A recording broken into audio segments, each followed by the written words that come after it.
What's going on, dudes? Lebens Mute here. Today is a new type of video where I share some of my top 10 favorite mods that I'd recommend for playthroughs in Divinity Original Sin 2. They vary from class mods, overhauls, quality of life features, and some behind the scenes work to make the game run smoother.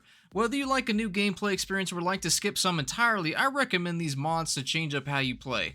All of the links to the Steam mod pages will be included in the description. First on the list is one of my favorites, the Luminary class mod.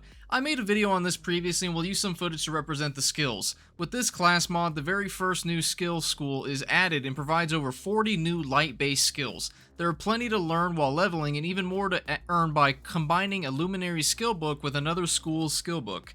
Enemies gain use of these spells and are even granted light resistance, with some enemies being more resistant than others. No matter your playstyle, Luminary has skills and benefits for everyone, with skills that increase critical chance, resistances, buff allies, apply damage over time, and create new surfaces. My favorite quality of life mod, There Be Tooltips. Ever find yourself holding left alt constantly, trying not to miss vital loot? Then this mod is specifically for you.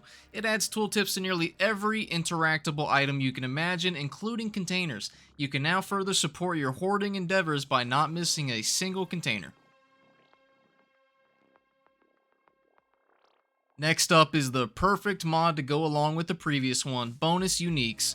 This mod adds brand new unique items scattered around the world that trigger your inner treasure hunter instincts. They can be found in trees, in water, on mounds, in precarious positions guarded by trolls, in a specific spot in Act 2 guarded by deer. You name it, there is likely an item there.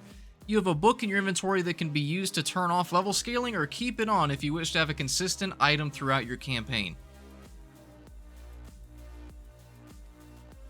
Speaking of scaling, Divinity Unleashed overhauls core mechanics of the game and flips it on its head. You thought everything revolved around depleting armor?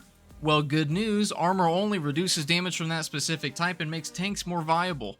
Crowd control has new effects and doesn't completely disable you. New talent effects are added and removed. If you're interested in an overhaul of the base mechanics of the game, this mod is for you. Ever get tired of recruiting your companions at the start of your 10th run with new class mods and you have to instead purchase or steal from vendors to get them up and running? Kiss that goodbye with this mod. When selecting what class you want them to be, it gives new options involving presets that are shown to you in the character creation screen, allowing them to take those skills and attributes right away instead of having to put extra effort in.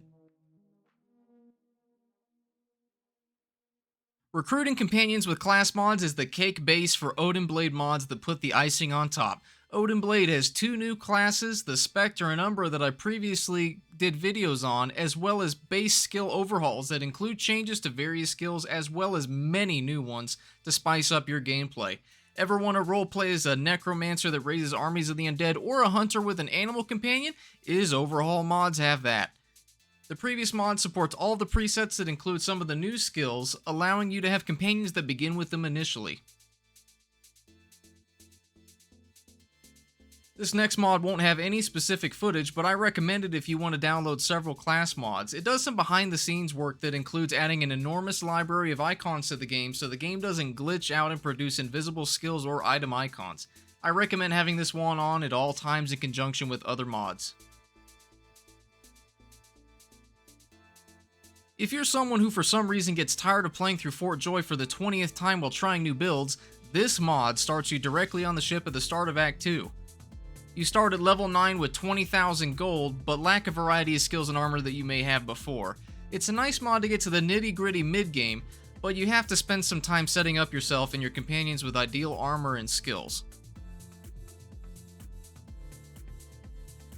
Do you find yourself wanting to run the game as our Lord and Savior Fane but don't want to miss out on other characters' dialogue and quests? This mod allows your party to be increased up to a maximum of 10 with multiplayer support.